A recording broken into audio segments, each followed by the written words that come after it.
Hey guys, hi, this is Vineet and welcome to the channel. Peter Lynch, one of the greatest investors of his generation, has achieved a 29.2% annualized return over 13 years at Fidelity, making him the greatest mutual fund manager of all time. No one has achieved a return that high with that large amount of money. Now, how did he do this? By following simple rules and principles of investing, which I'm gonna let Peter Lynch himself explain now in this video. So let's get started.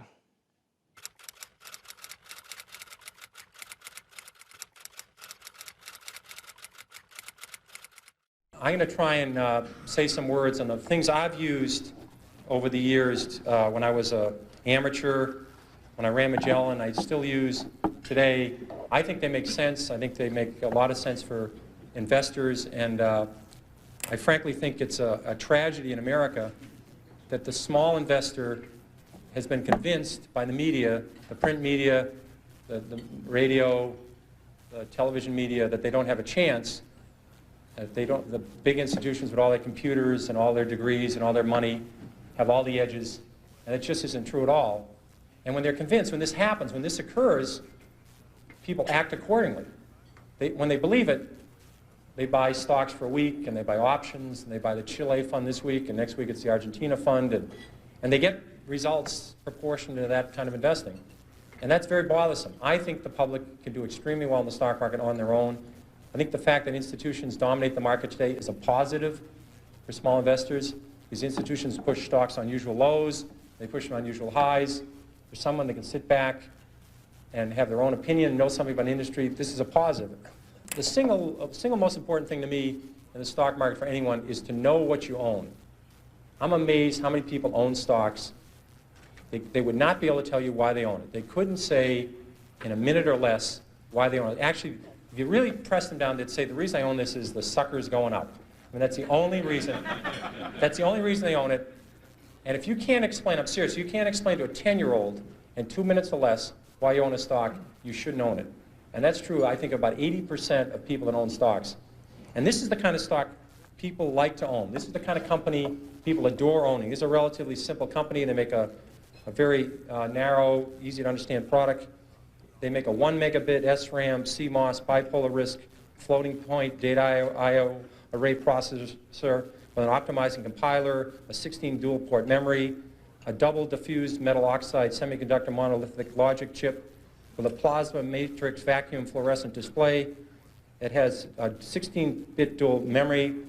It has a Unix operating system, 4 whetstone megaflop polysilicon emitter, a high bandwidth, that's very important, 6 gigahertz, double metallization communication protocol, an asynchronous backward compatibility, peripheral bus architecture, 4-wave interleave memory, a token ring interchange backplane, and it does it in 15 nanoseconds of capability. Now, if you own a piece of crap like that, you will never make money. Never. Somebody will come along with more whetstones or less whetstones or a bigger megaflop or a smaller megaflop. You won't have the foggiest idea what's happened. And people buy this junk all the time. I made money in Dunkin' Donuts. I can understand it. When there was recessions, I didn't have to worry about what was happening. I could go there and people were still there. I didn't have to worry about low-priced Korean imports. I mean, I just didn't have, you know, I can understand it. And you laugh, I made 10 or 15 times my money in Dunkin' Donuts. Those are the kind of stocks I can understand. If you don't understand it, it doesn't work. This is the single biggest principle. And it bothers me that people are very careful with their money. The public, when they buy a refrigerator, they get a Consumer Reports. They buy a microwave oven, they do that. They ask people what's the best kind of radar range or what kind of car to buy. They do research on apartments. When they go on a trip to Wyoming, they get the Mobile Travel Guide, or California. When they go to Europe, they get the Michelin Travel Guide. People will hear a tip on a bus on some stock, and they'll put half their life savings in it before sunset, and they wonder why they lose money in the stock market. I'm trying to convince people there is a method. There are reasons for stocks that go up. Coca-Cola, this is very magic. It's a very magic number. Easy to remember. Coca-Cola is earning 30 times per share what they did 32 years ago. The stock has gone up 30-fold. Bethlehem Steel is earning less than they did 30 years ago. the stock is half its price of 30 years ago. Stocks are not lottery tickets. There's a company behind every stock. If a company does well, the stock does well. It's not that complicated. People get too carried away. And first of all, they try and predict the stock market. That is a total waste of time. No one can predict the stock market. They try to predict the interest rates. I mean, if anybody would predict interest rates right 3 times in a row, they'd be a billionaire. Considering there's not that many billionaires on the planet, it's very, I had logics, I had a syllogism and studied these when I was at Boston College. There can't be that many people who can predict interest rates because there'd be lots of billionaires. And no one can predict the economy. I had a lot of people in this room were around in 1981 and 82 when we had a 20% prime rate with double-digit inflation, double-digit unemployment. I don't remember anybody telling me in 1981 about it. I didn't read, I studied all this stuff. I don't remember anybody telling me we're going to have the worst recession since the Depression. So what I'm trying to tell you, it'd be very useful to know what the stock market's going to do. It'd be terrific to know that the Dow Jones average a year from now would be X, that we're going to have a full-scale recession, or interest rates are going to be 12%. That's useful stuff. You never know it, though. You just don't get to learn it. So I've always said, if you spend 14 minutes a year on economics, you've wasted 12 minutes. And I really believe that. Now, I have to be fair. I'm talking about economics in the broad scale, predicting the downturn for next year, or the upturn, or M1 and M2, 3B, and all these M's. I'm talking about economics to me is when you talk about scrap prices. When I own auto stocks, I want to know what's happening to used car prices. When used car prices are going up, it's a very good indicator. When I own hotel stocks, I want to know what hotel occupancy is about. When I own chemical stocks, I want to know what's happening to the price of ethylene. These are facts. If aluminum inventories go down 5 straight months, that's relevant. I can deal with that. Home affordability, I want to know about when I own Fannie Mae or I own a housing stock. These are facts. There are economic facts and there's economic predictions. And economic predictions are a total waste. But you should study history, and history is the important thing you learn from. What you learn from history is the market goes down. It goes down a lot. The math is simple. There's been 93 years a century. This is easy to do. The market's had 50 declines of 10% or more. So 50 declines in 93 years. About once every 2 years, the market falls 10%. We call that a correction. That means, that's a euphemism for losing a lot of money rapidly. But we call it a correction. And so 50 declines in 93 years, about once every 2 years, the market falls 10%. Of those 50 declines, 15 have been 25% or more. That's known as a bear market.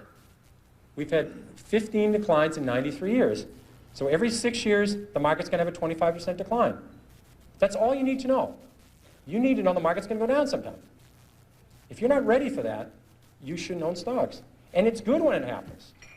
If you like a stock at 14 and it goes to 6, that's great.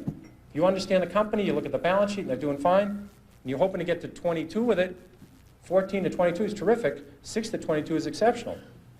So you take advantage of these declines. They're going to happen. No one knows when they're going to happen. It would be people tell you about it after the fact that they predicted it, but they predicted it 53 times. And so you can take advantage of the volatility in the market if you understand what you own. Another key element is that you have plenty of time. People are in an unbelievable rush to buy a stock.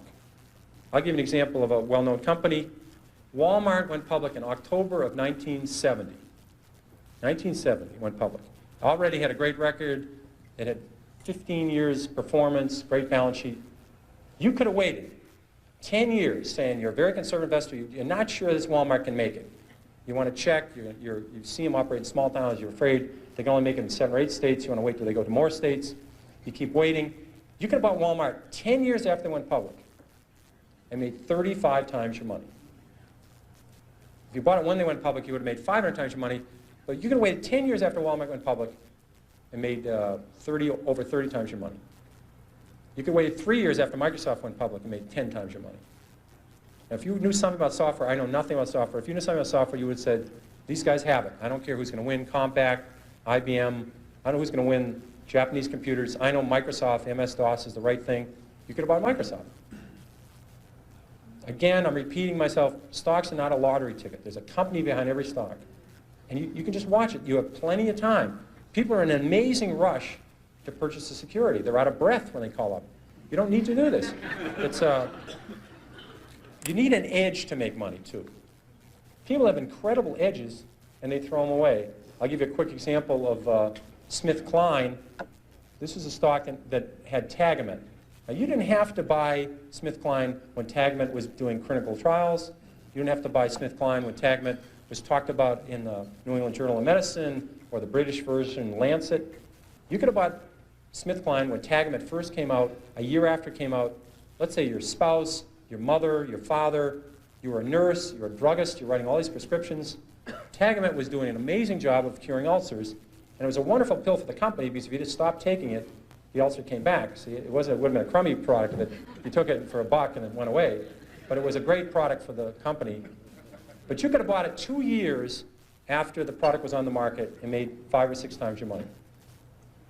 I mean, all the druggists, all the nurses, all the people, millions of people saw this product.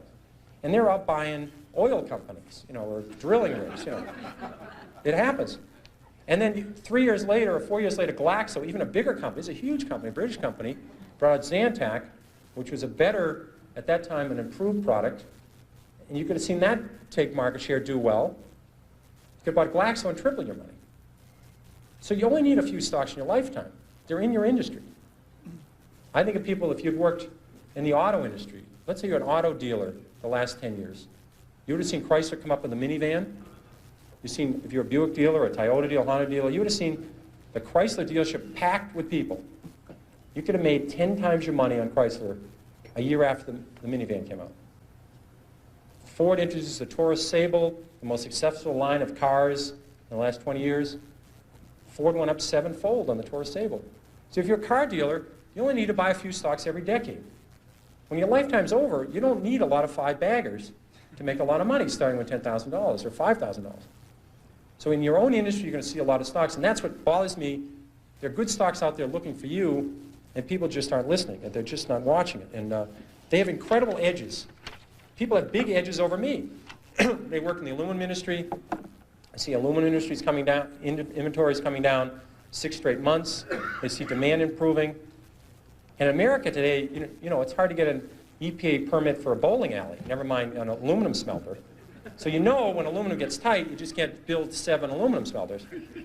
So when you see this coming, you can say, wait a second, I can make some money. When an industry goes from terrible to mediocre, the stock goes north. When it goes from mediocre to good, the stock goes north. And it goes from good to terrific, the stock goes north. There's lots of ways to make money in your own industry. You can be a supplier in the industry, you can be a customer. This thing happens in the paper industry, it happens in the steel industry. It doesn't happen every week, but if you're in some field, you'll see a turn, you'll see something in the publishing industry. These things come along, and it's just mind-boggling, people throw it away. You see, Peter did not receive his over 29% return by mere luck.